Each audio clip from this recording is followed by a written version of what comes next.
Thank you for listening to WUSB Stony Brook 90.1 FM. We will now have an interview with Rod Morgenstein, who is a drummer and a music educator. He was a professor at Berklee College of Music in Boston for 20 years, teaching percussion, and he is best known for his work with Winger and Dixie Dregs. He has also played with Fiona, Platypus, the Steve Morse Band, and Jelly Jam. Thank you, Rod, for joining me. So nice to be here. So nice. So, first of all, what do you want to tell our WUSB listeners right off the bat? The first thing that comes to mind is in December of 1970, me and several friends came to Stony Brook to see the Grateful Dead play. It was my first time seeing them perform live, and it was an experience I will carry with me forever. Wow. I didn't know that. That's incredible.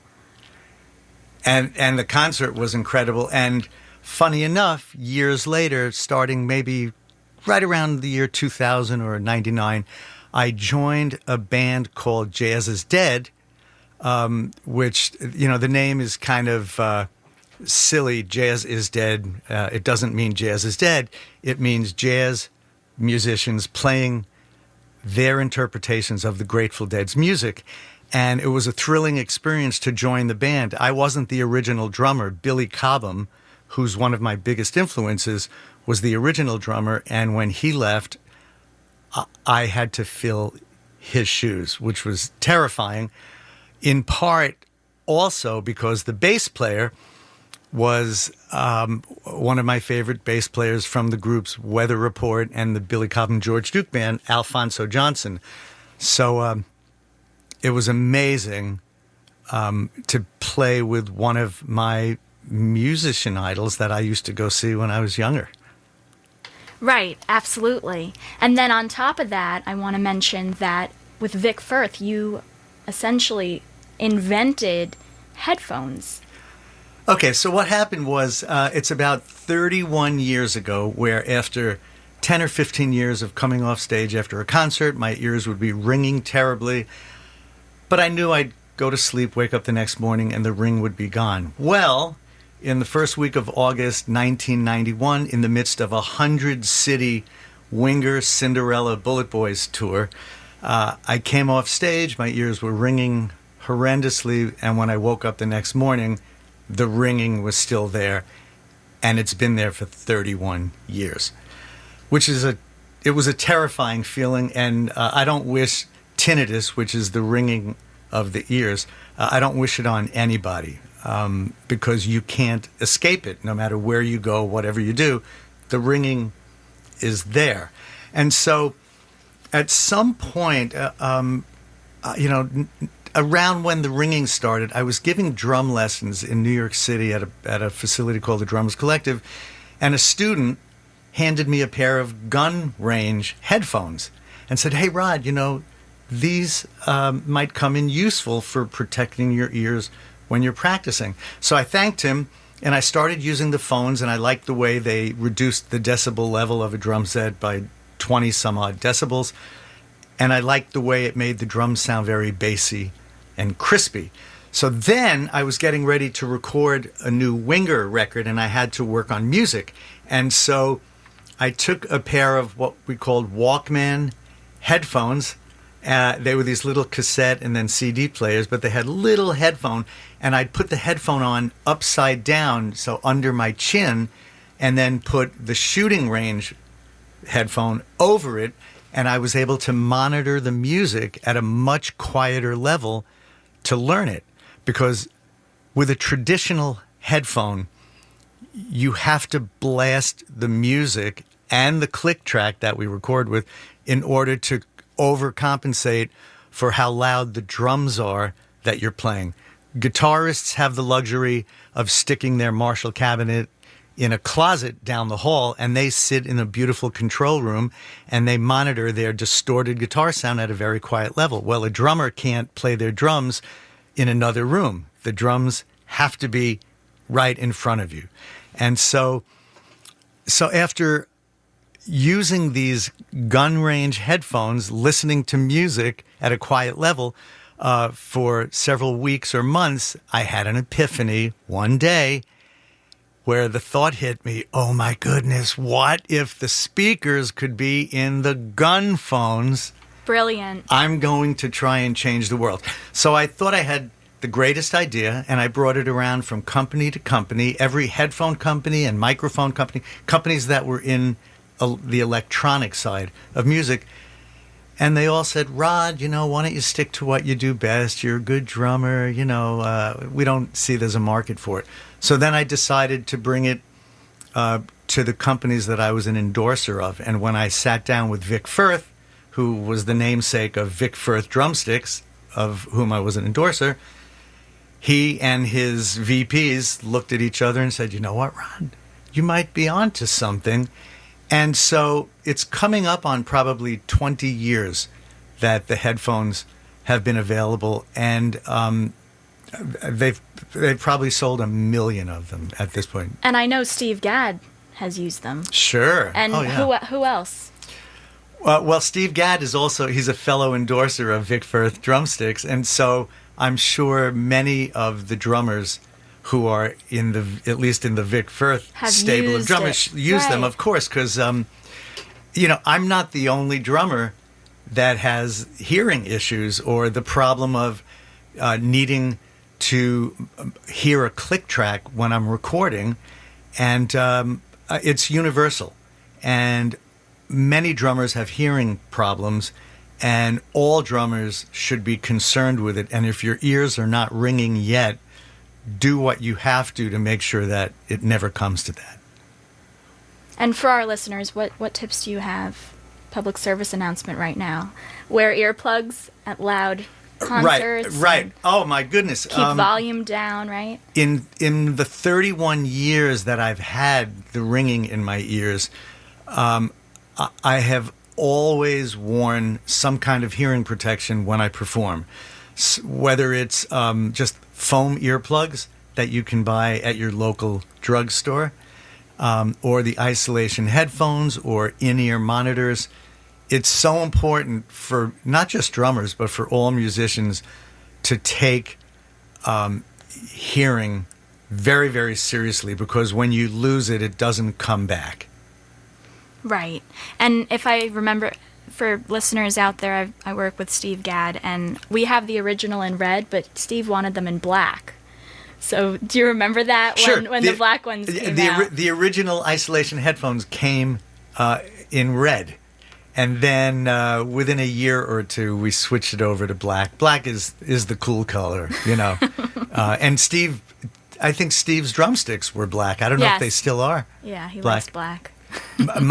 My original signature drumsticks with Vic Firth were blue to match my drums and the album artwork from the second Winger album, In the Heart of the Young. But every time you hit a drum or a cymbal, it got a blue mark on it. And that's not good. And so over time, we had to change it back to a regular drumstick, and my signature is in blue. Cool. We have a question from a listener. When you taught at Berklee, first of all, when did you start teaching there, and were you there in 1972 when Levon Helm studied percussion? First off, I had no idea that Levon Helm went to Berklee. That is great to know. Yeah, he studied percussion there in 1972, according to our listener right here. Yes. No, I taught at Berklee from 1997 to 2017. And I wasn't looking for a job at the college, but I had done a concert there in the summer of 1997 with my buddy Jordan Rudis, who has been the keyboardist in the group Dream Theater for the last 20 some odd years. But before the world knew of Jordan's immense talents, he and I had a duo, and I was contacted by the chairman of the Percussion Department if we would like to do a concert at the college, which of course we did. And after the concert, the chairman contacted me and said, "Hey, a great concert. I wonder if you've ever thought about teaching on a collegiate level. I have a faculty member who's going on a sabbatical, and I need to fill the position for a semester or maybe 2 semesters. I have a stack of papers from drummers everywhere that would love the position because, we're a very well-known college. But you're fresh in my mind. You're a well-known drummer. If you want the position, it's yours. And the semester or 2 turned into 20 years? 20 years. Yeah, so I started in the fall of 97. And I said to him, both of my parents were college teachers. And so I grew up in that environment. And I've never thought about teaching on that level, but I'd love to give it a shot. And I'm a schooled musician. I got my 4-year bachelor's degree in music at the University of Miami in Florida in 1975, which is where I met the Dixie Dregs. And that's how my professional career got started. Right. I was reading all about that. I want to go back to Berklee, but let's talk more about Dixie Dregs and how that started, obviously in college, but what happened from there in such a well-known band? Well, first off, I went to Nassau Community College for my first 2 years, and I had one teacher there who was like a mentor. And when I was getting ready to leave, he said, "Are you considering completing your bachelor's degree?" And I said, "I am." And he said, "Well, my suggestion for you is to go to the University of Miami in Florida." I said, "Why?" He said, "Well, I went there. They have a great jazz program, and I think you would benefit well from it." So I followed in his footsteps and went down there for my 3rd and 4th year. And at the time, I wasn't quite sure if I wanted to stick with drumming or become a jazz piano player because I was just so enamored with it. But I had no idea how it worked. I thought you played the head of a song, the head meaning just, the melody, and then you just jam and hit whatever notes your fingers find on the keyboard, which is, of course, not the case. There's a whole deep theory to jazz music. So they allowed me to take courses on piano. And so I was in an improvisation class, Improvisation 101, and I was admiring one of the 10 or 15 guitarists who was in the class. He was the only guitarist who didn't play a fat hollow body Gibson guitar with all the treble off. He played a beat up Fender Telecaster with 4 pickups and a Stratocaster neck and Gibson frets. And the teacher was always yelling at him because he didn't sound like a jazz guitarist. He sounded like him. And it was Steve Morse who one day came over to me and said, "Hey, I only know you as a piano player. Somebody told me you play the drums. Could you fill in for my drummer who's a surfer and he just hurt himself?" I said, "Sure." So I went to the rehearsal and I literally thought I had just died and gone to heaven because the original music that Steve Morse composes was perfect music to my ears. And it was inspired in some ways by the Mahavishnu Orchestra, which was a band that over that period of my life had completely turned my world upside down. It was my favorite band, Billy Cobham being the drummer, John McLaughlin being the guitarist, Jerry Goodman, the violinist, Jan Hammer, the keyboard player, and I forget the bass player's name because he was the glue to the whole band. And so it was the most incredible musical experience I had ever had to date, playing Steve's music and then the cover songs of Mahavishnu and Allman Brothers and Frank Zappa. And then when the surfing drummer's arm healed, his name was Bart Yarnold, a great rock drummer, we tried to do it as a 2-drummer band, but it wasn't working out because we were doing a lot of music in different odd time signatures, and it wasn't necessarily Bart's thing. And he very graciously bowed out of it and said, "Rod, this seems to be more up your alley. Why don't you take the reins and go with it?" And so the band was actually called Rock Ensemble Number 2. It was an accredited course that was part of our curriculum. And then, when some of us finished up our fourth year and were getting ready to graduate, we all looked at each other and said, now what? What are you going to do for the rest of your life? And, when a musician wants to be a performer, their choices are Nashville, L.A., New York, or stay local where you live. And we all decided to go for it as a band. All for one, one for all. 3 of the musicians lived in Augusta, Georgia. And so the day after I graduated down in Miami, I found myself living in a little town outside of Augusta, Georgia called Evans, right? The transplanted Long Island, New Yorker, living in Evans, Georgia, starting my professional career at 22 years of age with the Dixie Dregs. What a story. I want to ask you, was Willie's father the music dean at the time that you went to school? Yes, he was. Dean Lee was the dean of the music school at the university. And I remember him telling us, because every Friday, all of the music students would meet in an auditorium and the dean would talk. And he said, my son Will just went to New York to try to make it. And he did. and then it was not that many months later that at another Friday meeting, Dean Lee said, my son just got the bass playing position on a new late night show called The David Letterman Show. Wow. And you were there. You heard it with your own ears. With my own ears. And then years later, when I moved to New York City in 1986, I graduated in 75 and was living in Evans, Georgia for a few years, then Atlanta, Georgia. But in 1986, when it was time to figure out the next thing in my career, my wife Michelle and I moved to New York, and I remember Will inviting us to the David Letterman Show. So that was cool. 2 University of Miami alums at the David Letterman Show. Very cool. Wow. And he is one of the most amazing bass players. For me, it's rare when I hear a musician and it makes me lose control and I start screaming because it's hitting me in the deepest place that music hits you, where you just get so excited.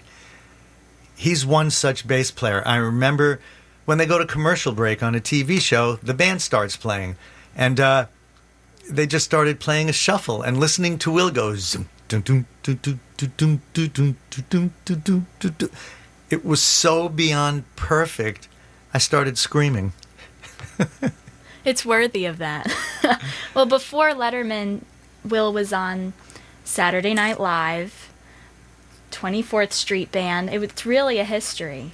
The 24th Street Band and the Dixie Dregs did a couple of shows together. Oh, so that's we hung cool. out. They played with us in Philadelphia. Yeah, this was Steve Jordan on drums. Mm-hmm. Hiram Bullock, who actually played in the Dixie Dregs when we were the rock ensemble number 2, when we were transitioning from one keyboard player to another.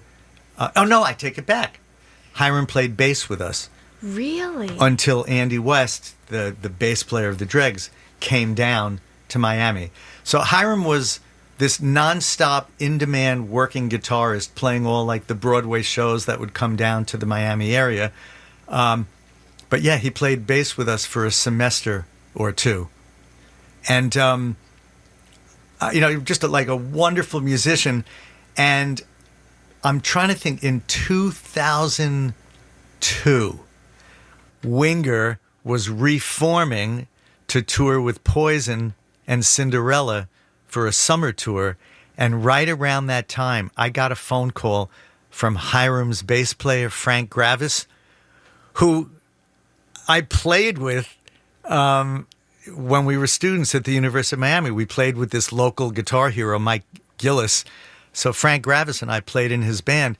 And I hadn't been in touch with Frank since I had graduated in 75. He called me in 2002 and said, "Hey, Rod, Hiram and I were wondering, could you maybe do a European tour with us? Because I forget who was playing drums with them, but they weren't available. And I wished I could have done it, but I was getting ready to do this Winger reunion summer tour. Right, right. For those of you who are just tuning in right now, this is Hugo with Joy, with DJ Joy, with an I, that's me, and this is WUSB Stony Brook. We have Rod Morgenstein, a guest on the show for today. He got here at 1 p.m., so stay tuned. We're going to keep talking Dixie Dregs, Winger, everything. I'm just so excited to hear what's next. So, Rod, you left us off a little bit in Evans, Georgia. What happened after you decided to make it a band? Okay, well, first off, I think musicians have to be a little bit crazy to want to go for it and make it. But when it's the only thing that's driving you and it's so deep inside your soul, it doesn't matter what trials and tribulations you have to go through. You just do it with tunnel vision.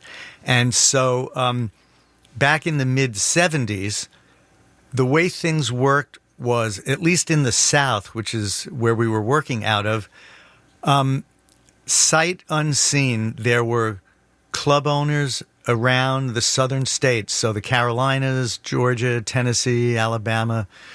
They were willing to pay a band, an unknown band, $100 to drive to their city to play for the night.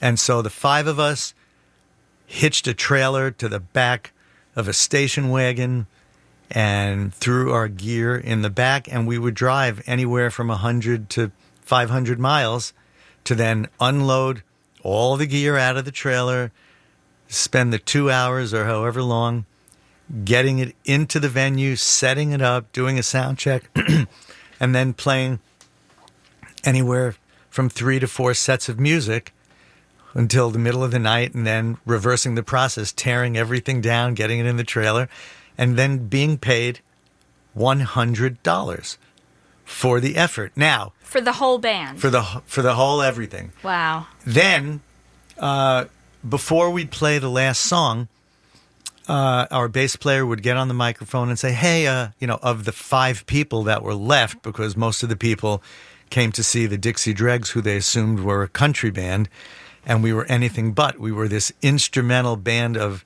serious musicians playing, this fusion of jazz, rock, country, classical, you name it, music, very esoteric. So most of the place would clear out. There'd be a handful of people left, and our bass player would say, hey, if anybody here would be kind enough, we have nowhere to stay, but we all have sleeping bags. Can we crash on your floor? Invariably, there would be someone who would come up to us and say, yeah, come on over to my house or my apartment. Total stranger. So we'd crash on their floor and then be off the next day to drive the 100, 200, 300, 400, 500 miles to the next place to play $100 for $100. If we had to get a hotel room, we would find, a Motel 6. Hotels back then were about $15 a night. And 1 or 2 of us would go in to pay the money, and then the rest would hide behind the hotel so they didn't see the entire band go into the one room, pull mattresses off the beds. So the 5, sometimes 6 of us, if we brought a friend who was a sound person with us. And that's how we managed for the next year and a half. Now, I still have several pieces of paper in my house that I look at periodically where I kept a log of the date, the venue, the amount of money we were paid, and how much each of the 5 of us ended up with for the night. So it would say the exit in Nashville, July 12, 1976, $100, and then each band member, $7.50 for the night. It's great having that. Well, I have a question, Rod. Yeah, so that's incredible. Looking back, do you find those days as maybe the best days of your life, or a ton of fun, or do you kind of regret maybe that you didn't get another job making more money in some other industry? What do you look back on? Yeah, looking back on all of that is done with a completely different set of eyes than it was living it. Because when you're living it, yes, there's the excitement of the determination that we are going to make it. So you had ups and downs back then. Now, when I look back on those days, it is with romantic eyes and with a smile ear to ear on my face, because the memories are magnificent. Because fortunately, it was not a dead end. Doors kept opening, which is what people in the creative arts need to be happening in order to have a career. Talent is one part of it, or some modicum of talent, but then also catching the lucky breaks here and there. So I just arbitrarily said the Exit Inn, July 12th or whatever. It was literally at the Exit Inn, which is still a nightclub in Nashville, that we were playing one night in 1976, and in the middle of the set, one of the guys in the band called a band meeting. So everybody came over to the drums, and it might have been Steve Morse who said, "Sitting at the bar is Chuck Leavell, the keyboard player from the Allman Brothers. Let's kick it into high gear," right? So that's what you want, a famous person to see your band. And we played our hearts out, and as soon as the set ended, Chuck and the person he was with, who turned out to be Twiggs Linden, who was the Allman Brothers production manager, who some years later took us under his wing,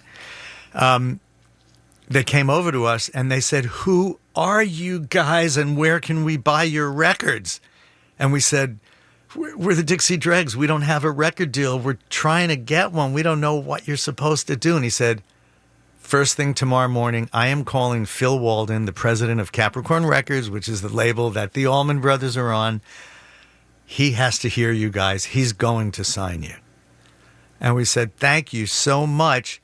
And true to his word, he made the phone call, and several weeks later, the entire cast of characters from Capricorn Records were at a club in Macon, Georgia, watching the Dixie Dregs perform.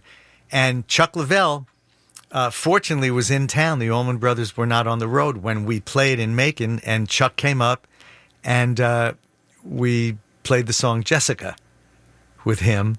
And so he became a friend of the band, and then the president, Phil Walden, came over to us, shook each of our hands, and said, "Boys, you got yourselves a deal." And that's what got the whole ball rolling. So thank goodness Chuck was sitting at the bar that night. You know what? I've always thought a really interesting book would be to interview 100 some odd musicians who have had success on one level or another, and in as few words as possible, have them point out those moments that the door opened for them to pass on to the next level. Because everybody's story is unique. That's a great, you should write that book, Ron. Okay. I got to go now and start my book. You're listening to WUSB Stony Brook. I am DJ Joy with an I. We have Rod Morgenstein here in the studio. It's 1:30. We've been talking for 30 minutes. Absolutely incredible. You've had such a life. I want to hear more. So let's get at it. That was the opening, getting the ball rolling, was having that record deal. What happened after that? Did you created the record? Right. Okay. So and then it was, the rest was history, as they say. Yeah. So the funny thing is, at least back then, you think, wow, we have a record deal. Now we're going to be rich and famous. But anything but that happens. Yes, you get to record a record, and it was really exciting. Recording in LA, so it was the first time we flew across the country. We flew across the country. We flew across the country. We flew across the country to Los Angeles and recorded at Hollywood Sound Recorders. And a highlight of that experience was getting to meet Ringo, who is the reason I actually became a drummer. It was the moment I sat with my parents and my sister Carol watching the Beatles on the Ed Sullivan Show in February of 1964, and I looked at them and said, that's what I want to be when I grow up, you know. And I never looked back. So we were cutting drum tracks. And in the Dixie Dregs, like I said a few minutes ago, the music is very eclectic. So one song will kind of sound rock, another one a little more jazzy, another one very ethereal, another one country, and blah, blah, blah, blah, blah. So the least show-offy drumming songs are the country songs, because in playing the supportive role and doing what the music's asking for, on the drums, you're basically playing oompa, oompa, oompa, oompa, oompa, while maybe the guitar, the violin, or the keyboards are going, and you're oompa, oompa, oompa. Well, we were cutting Modown, which is the country song from that first album, Freefall, the least exciting drum track. And I see the door to the control room of the studio open, and in walks Ringo Starr. So my first reaction, of course, was as a fan, I almost fell off the drums, like the most famous drummer in the world, the person responsible for me being in this recording studio from that moment, seeing them on TV. But then my next thought was the ego coming into play. I can't believe he's walking in the studio and I'm playing oompa, oompa, oompa, oompa, as if Ringo Starr really cares about what the drummer's doing. But it was a wonderful experience, because after the song finished, our producer, Stuart Levine, said, hey, boys, come in here. I want to introduce you to somebody. And I'm pretty sure he was there also with his wife.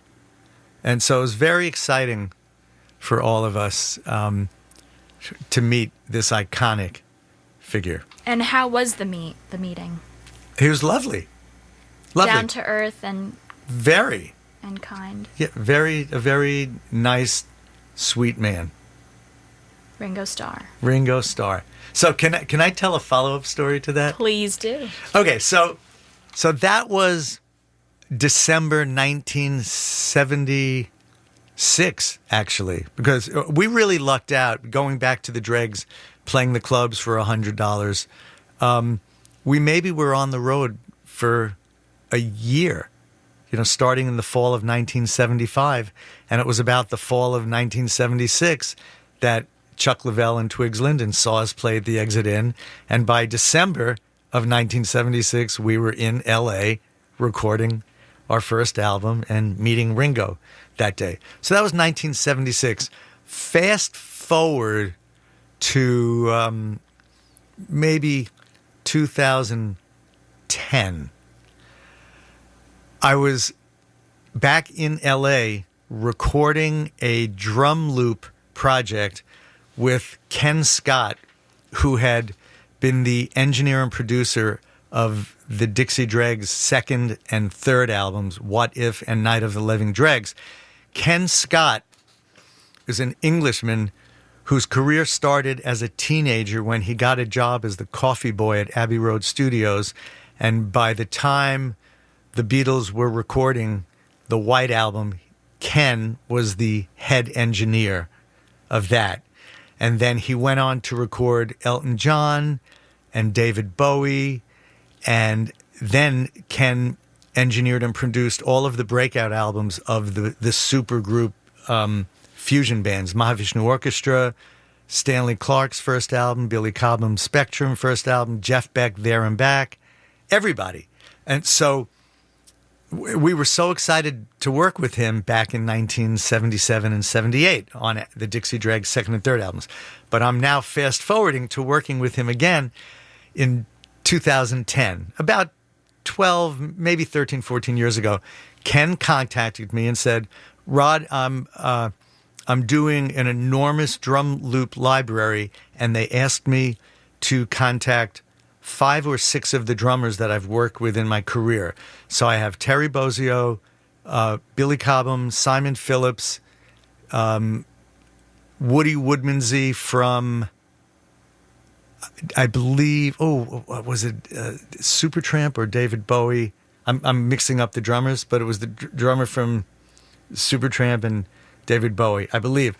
6 drummers. And would you be part of it? So I said, of course. And he said, what I want you to do is relearn how you played the drums on those 2 albums. And then we are going to use tape machines to try to recreate as close as possible the sound of your drums from those albums. Okay, so now I was out in L.A. It was a long day. And in the morning, we cut a few songs and some of the really challenging, wild drum songs, like The Odyssey and some of the others where I really got to play crazy stuff. And he said, when you finish the song, you could keep playing as long as you want and get as crazy as you want so we can have all kinds of drum information. I said, that's great.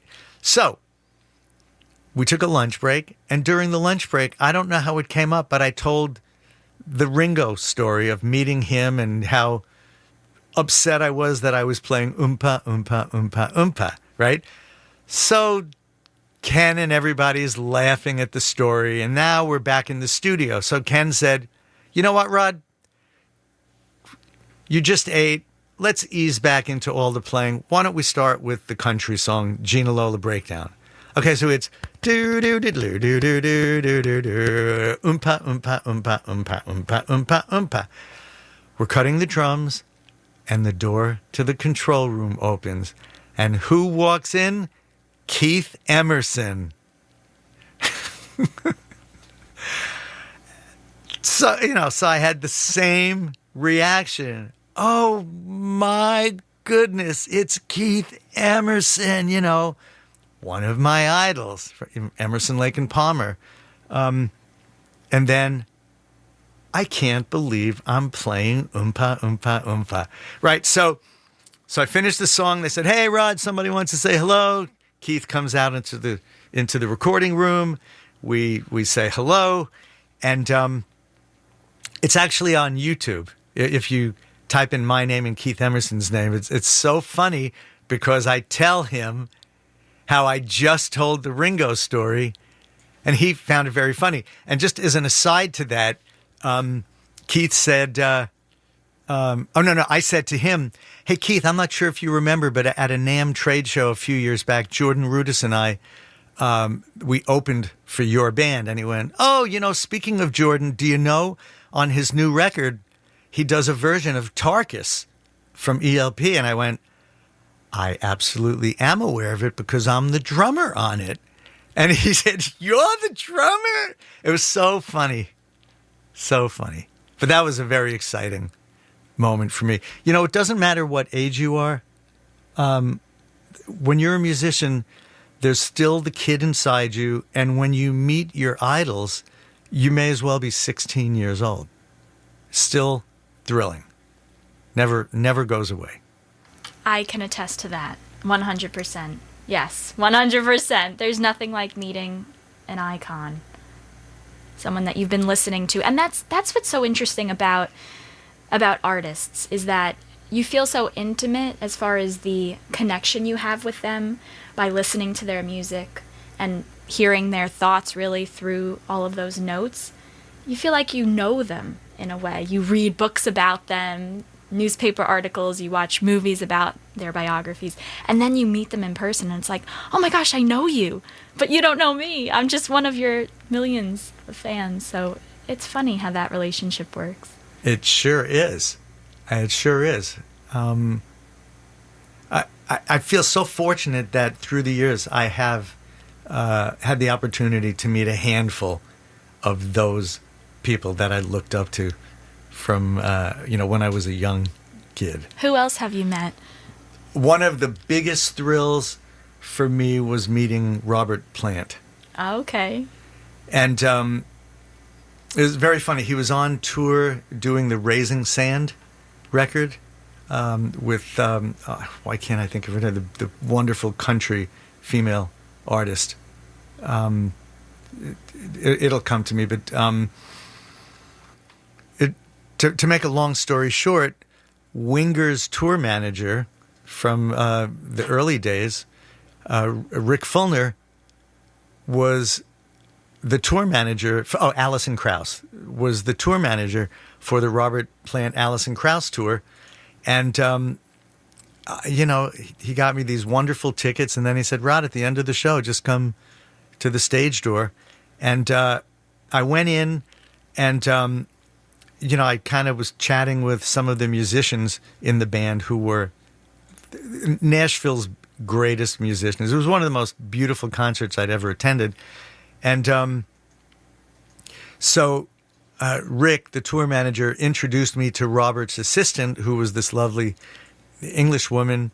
And we were talking for a while, and I was kind of telling her how, my wife, Michelle, who was the love of my life, had passed away from a 22-year battle with breast cancer, but she had met Robert Plant some years earlier. He's her favorite singer. He's my favorite singer. It brought her to tears, and she yelled, "Robert!" And he came running, and he said, "Yes." And she said, "Robert, this is Rod." And I had all these things planned to say, right? But, then when you meet somebody like that, sometimes your mind goes blank. And so initially it was like blah, blah, blah, blah, blah, blah, blah, blah, blah, blah, blah. But it turned out to be really a beautiful 10-minute conversation. And I had actually written him a letter and included the photo of Michelle taken with him at the Meadowlands. But I also wanted him to know there were a few things. That the Dixie Dregs do a version of Kashmir, and I thought, that he might want to check that out sometime. And also, back in the heyday of Winger and that whole, hairband era, the late 80s, early 90s, I got word after the fact. I found out through the tour manager of another band that when Robert Plant was on tour in 1990, his drummer broke his arm horsing around in the shower, and they needed a drummer to fill in until the guy's arm healed. And Robert Plant's management contacted the management of Journey and Santana and Mr. Big looking for me because they didn't have contact info. And the tour manager for one of the bands said, I know for a fact that Rod Morgenstein's not available. You should use our drummer. And they never even contacted me to at least give me, the option of maybe figuring something else out so I could maybe go tour with my favorite singer of all time. But it was very flattering to find that out. Absolutely. And just the fact that you met him and you had that experience, it's going to be in your memory book forever. Oh, my goodness. Yes. I worked with Robert Plant. Did you know that? I did not know that. Yeah, Love Rocks NYC. He was a special guest. And 2 songs he did. And it was a lot of fun. And actually, I was in charge of handing him his tambourine. No for kidding. the song Thank You. I had to walk across the stage with the tambourine, hand it to him, and then go off. Nice. And I bet he was a gentleman, right? Total gentleman. Yeah. And that's the thing, is just everyone out there, all the listeners, all the Joybirds, being kind. Not only if you're a nobody, so to speak, even though everybody's somebody, or if you are in a leadership position or famous, whoever you might be, we're all humans, and we should all be kind and sincere and genuine to everybody else. And spread the positivity. Well put. Beautiful. I have to tell a very funny story concerning Robert Plant. So I went to Philadelphia to see the show, right? So I had like a 2-3 hour ride home in the middle of the night. I was on cloud 9. I couldn't wait to come back home and tell everybody I know who I just met. But it turns out whoever I told, guess who I just met, Robert Plant. Every single person, it seems, said, oh, I met Robert Plant. So I'd say, how did you meet Robert Plant? Well, I was in New York City. I walked into just a local bar to get a drink. I sit down. Who's sitting next to me? Robert Plant. I called my friend Scoots, who worked with the Dixie Dregs for years on our crew. Scoots, you're not going to believe who I met. Robert Plant. He goes, funny you say that, Rod. I was just checking in my band down in South Carolina. Who comes in to check in for his room? Robert Plant. No entourage. Nicest guy, right? So it's like all the air was being let out of, my balloon, right? Because everybody else seems to have met Robert Plant also. So around the same time, I was refinancing my house. There's a knock at the door. Person from the mortgage company comes in. I go, hi. They said, I have to look at your house to kind of assess it as far as giving you the mortgage. I went, great. I'm Rod. And the person said, oh, I know who you are. I said, how do you know who I am? So this person from the mortgage company said, I'm a musician.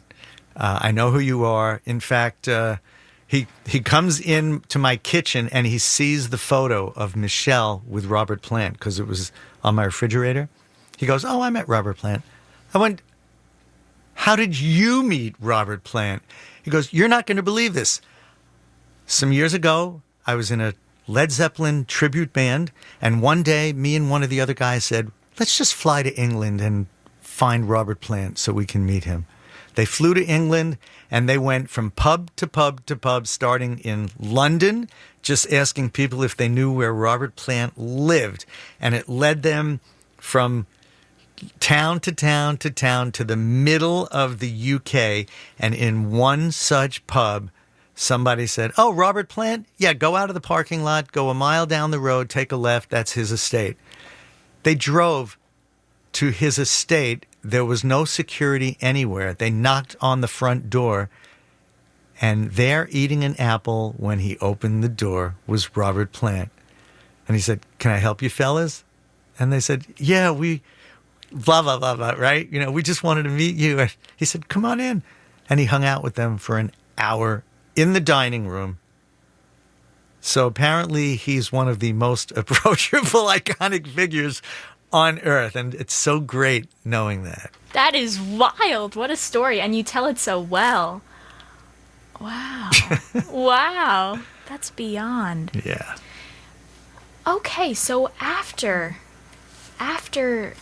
Ringo and the record deal and everything, you ended up at Berklee. You invented headphones, or put two and two together. Yeah, made them drummers proof, so to speak. What else? What else do you want to tell our listeners? Well, let's see. So I no longer teach at the college in Boston. I did that for the 20 years, but while I was there, they were launching their online college division, and they asked if I would create a course in rock drumming. And so I spent the better part of a year putting together a course. It's called Rock Drums. It's a 3-credit college course that could also be audited if somebody just wants a pass-fail, but you could also take it for credit. I think it's perhaps the only course in rock drumming in the world. It's a 12-week course. I teach it 4 times a year.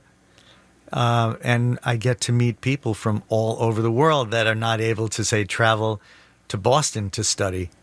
And once a week, there's like a hang session. They call it a live class, where whoever's available on that day and that time.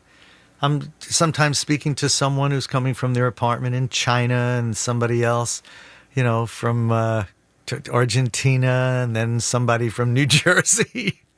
And everybody can see and hear each other really, really clearly. And it's wonderful. It's a great,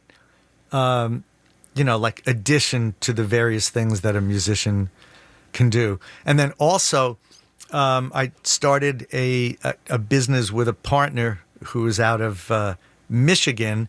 And, every so often, an idea for something that could help drummers pops into my head.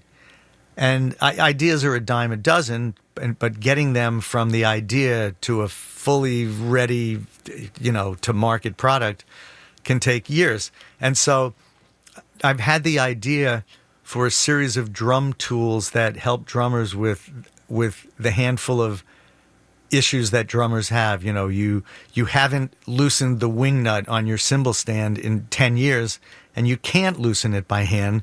So you take your drumsticks and you put them over the wing nut, and they keep sliding off because you, of course, don't have a pair of pliers handy. Things like that.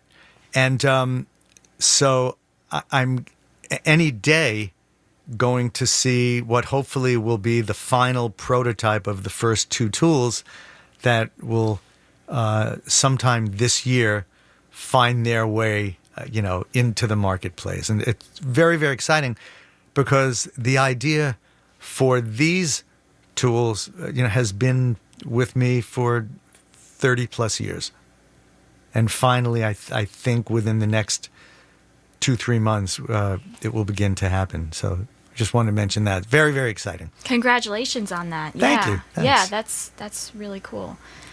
Going forward, it's interesting how you went through life yourself and as a musician, as a drummer, and now because you lived it, you have all this wisdom and knowledge, and now you're teaching, now you're producing things. So it's like you almost have lived, it seems like you've lived a lot of lives, but as far as these two go, you've lived the life of a musician, and now you're almost helping those musicians prosper in their own lives. Well, because initially it's a selfish pursuit because it helps me, right? Because I'm a drummer. I'm saying it tongue in cheek, but yeah, the headphones have saved me from further hearing loss, and these tools are going to be lifesavers for every drummer, because if you own a drum set, certain things go wrong. You play a snare drum, eventually one of the wires on the snares on the bottom is going to snap on one side, and then you have the other side dangling. And so what do most of us do? We reach down and we start doing a circle arc around and around and around to try to get it to snap off. Or there are certain parts of the drum set that a drum key just can't get to. So we've come up with something that doesn't look like anything that's ever existed before that should hopefully solve those problems. But I wanted to say, as far as the musician part of being a drummer, the part that is most satisfying, gratifying, and exciting to me is the fact that I've been able to exist in so many different musical realms. So I started with the Dixie Dregs, which was this musician fusion thing, and that gravitated to the Steve Morse Band, which was a similar version but only as a three-piece. And then the Winger experience happened, where that now I found myself back to my roots of being a rock drummer, and playing, in a band that got to experience what it's like to sell millions of records and then have your videos played round the clock on MTV, which it didn't start like that. Our record came out and was pronounced dead within 2 weeks. We didn't know this. And it was like, Winger's over, go on to the next band, blah, blah, blah, blah, blah. Fortunate for us, I had a friend who worked at MTV who was the biggest Dixie Dregs fan, and,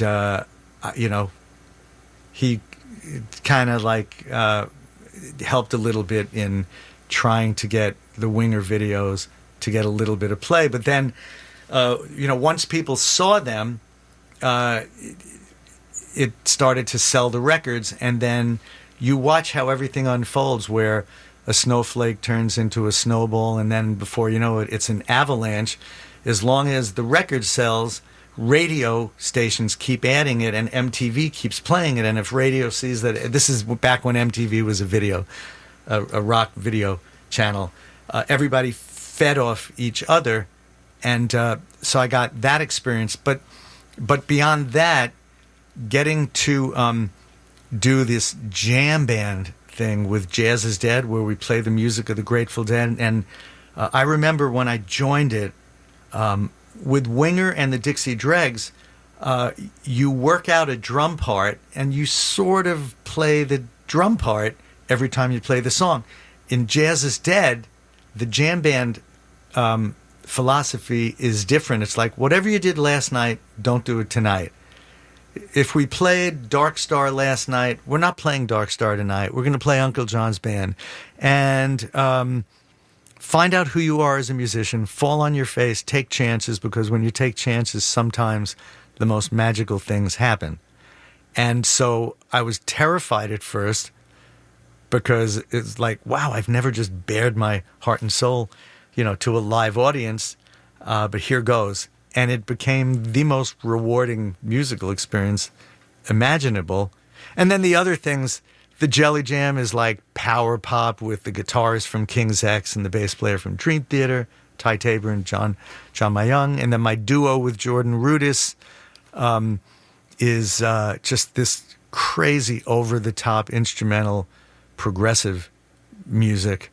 And so it's nice, depending on which situation that I find myself in, to try to play true to that particular style of music, bringing in, some of who I am. But like when you're playing a song in the Jelly Jam, that's a vocal-oriented song, a musician is playing it, but vocal-oriented, you park some of that, say, progressive fusion rhythmic knowledge at the door. You don't use it, because it's not about just showing off as a drummer, showing all the new cool licks that you've learned.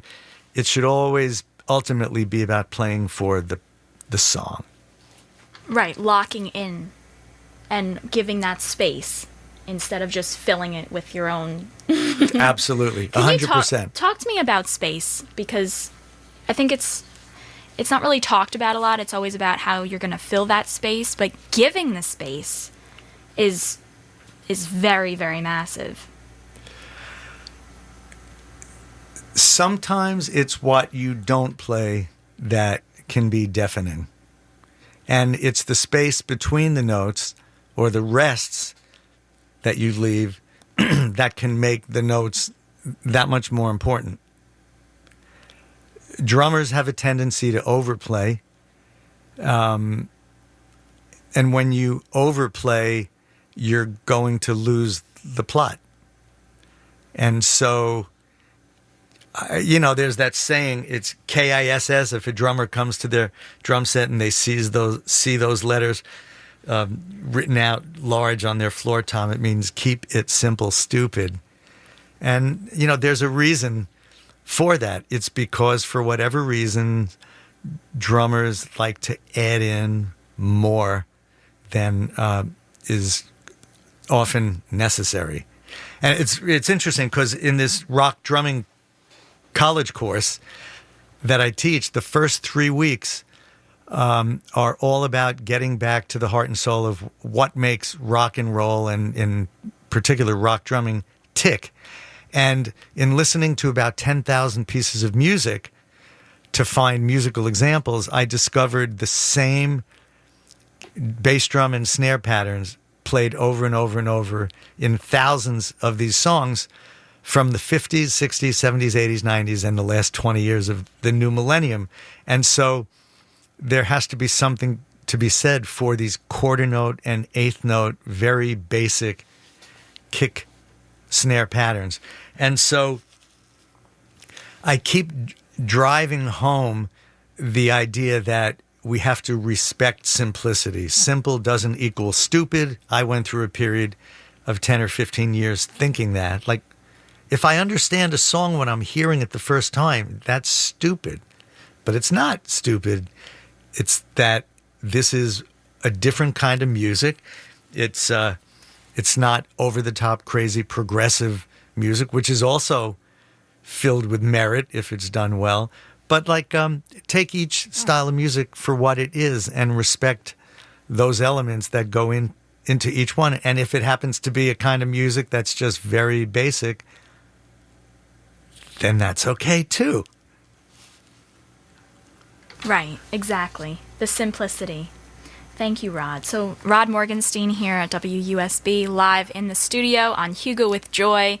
We're now going to be wrapping up this interview, but we still will be here until 3 p.m. So, our interview right there, talking about Rod's history, what he has experienced, some awesome Robert Plant stories, and of course, keeping it simple, the drum techniques. I want to hear your music, Rod. So, talk to me. What should we show the listeners or introduce to the listeners? Your babies right here. Wow. Well, let's see. There are so many. I know it's different places to draw from. Yes. I mean, I kind of made a list of a few things depending on what you want to be. If it's something that kind of showcases the drumming, where it's in more of a busy mode, or we can showcase like the muso side of Winger. Winger, I think, is a misunderstood band because we were always lumped in with the hairband movement, and the song that a lot of people remember us by is like a song called 17, right? Which the words are silly, but that's kind of what was apropos for the time. Musically, it's a challenging song. But sometimes I think Winger gets a bad rap, and if you want to play something that kind of shows a more serious musical side to Winger, there's a song called Tin Soldier. So I want to start off with 17. Okay. Hopefully people will recognize that and then be like, oh, this is Rod, this is Winger. And then let's do that other song that you said. We'll go right into that. Beautiful. Let's go. I can't wait.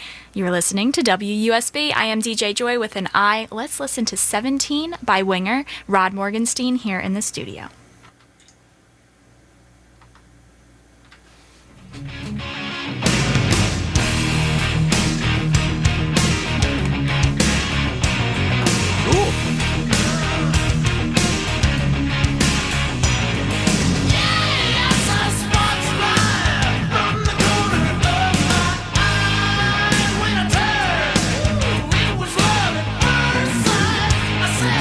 Excuse me, I didn't get your name. Oh, be a shame.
You just heard Winger 17, then Winger's Tin Soldier, and Winger Deal with the Devil. Next up, we're going to listen to Dixie Dregs Hereafter, and Rod has something to say. Steve Morse is one of my favorite composers, certainly my favorite guitarist, and this, if I had to pick one song, is my favorite composition of his. Magnificent. And the first note of the guitar solo at the end, it makes every hair on my body stand up still to this day. Yes. On guitar. Rod Morgenstein on drums. Alan Sloan on violin. T. Lavitz on keyboards. And Andy West on bass. Like I had said a few minutes ago, every time I hear the first note and the few notes that follow of Steve's guitar solo, it's chilling in the good way. Just so magnificent. When my wife Michelle passed away 16 years ago, I had a memorial service for her, and I had this song played at the service. And when the song started playing, my sister Carol, who was sitting next to me, she said, "Do you want to get up and dance?" Now, you have to understand, musicians are terrified of dancing, okay? At least this one. I never go on the dance floor. And Michelle used to say to me, "You know what, Rod, for such a good drummer, you have no rhythm on the dance floor." It's because I'm terrified of being on there. And so even at my wife's funeral service, my ego came into play, where when she said, "Hey, you want to dance?" I was freaking out about not wanting to. And then I said, "You know what? Let's do it." And so we got up in the front of the room and we're dancing. And then my sister yells out to everybody. There must have been 1,000 people there. "Everybody, if you feel it, just get up and start dancing." This entire funeral home was up swaying to that song, right? It's so magical. And in fact, I was practicing it yesterday and getting a little teary-eyed, going over a handful of songs that in August, the Dixie Dregs and other members of Southern bands who have worked with Scoots Linden, the younger brother of Twigs Linden. Scoots had passed away 2 years ago, and we are honoring him with a memorial service down in Macon, Georgia. And all of the 5 original Dregs are going to be there, as will be Chuck Leavell from the Allman Brothers. So we're going to do Jessica with him, and Jimmy Herring, the guitarist who played in the Allman Brothers for a while. He's a big fan of the Dregs. He's going to sit in with us, I think, to maybe do the Funky Chicken. And we're actually going to be rehearsing at Capricorn Studios. This is going to be bringing us back, like, I don't know, close to 50 years in time. I can't wait to do it. Can't wait to see my bandmates. Can't wait to play this song. And, Steve is probably the most versatile guitarist who has ever lived, because in addition to, doing the writing and performing in the Dixie Dregs and his trio, the Steve Morse Band, he's been the guitarist in Deep Purple for coming up on 30 years. He's played Smoke on the Water at this point, I think, more times than the man who wrote the riff, Ritchie Blackmore, the great guitarist. But Steve has also done world tours playing classical guitar with some of the world's greatest classical guitarists, one being Paco de Lucia. And then he did a tour where the 3 guitarists of Al Di Meola, John McLaughlin, and Paco de Lucia, toured with them, and he can chicken pick with the best of them. So he is so well-rounded in his guitar abilities, and just a wonderful human being and a very, very dear friend. Let's listen to something else now. I'm wanting Jelly Jam. What's a good song? What's a good song that we should choose for our Joybirds All right, out there? Let's see. Why don't we do I Am the King? I Am the King. Excellent. And you are listening to WUSB Stony Brook, 90.1 FM. We have Rod Morgenstein here live in the studio. I am DJ Joy with an I. We've been talking about his experiences and musical talents, and now we're listening to all of his material, or a little bit of it, because he has so much.